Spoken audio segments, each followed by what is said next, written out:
अहम अपडेट सामने आ रही है। आपको बताएं, कराची कोरंगी ज़मान टाउन में खातून को हिरासत करने वाला मुलजिम पकड़ा गया है। उसकी गिरफ्तारी अमल में आई है। वायरल वीडियो पर यह बताया जा रहा है कि DIG ईस्ट ने मुलजिम की गिरफ्तारी के लिए टीम तश्कील दी थी और पुलिस की जानिब से बताया गया है कि मुलजिम ने शनाख्त छुपाने के लिए दाढ़ी मुंडवाकर हुलिया भी तब्दील कर लिया था। इसी पर बात करेंगे। मोहम्मद काशान हमें ज्वाइन करें। काशान, बताएगा क्या पेशरफ्त हुई है इससे मज़ीद?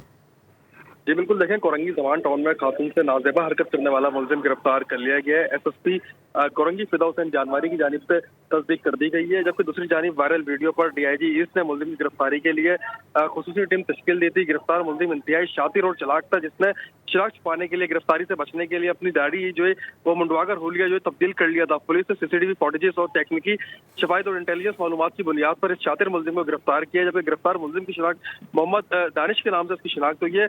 और SSP की जानिब से कहा गया है कि खवातीन के इज्जत के तकद्दुस को मकदम रखते हुए इस तरह की हरकत नाकाबिले बर्दाश्त है और मुलजिम को मज़ीद तफ्तीश के लिए शोबे तफ्तीश के हवाले कर दिया गया है। जी ठीक है काशान, बहुत शुक्रिया आपका।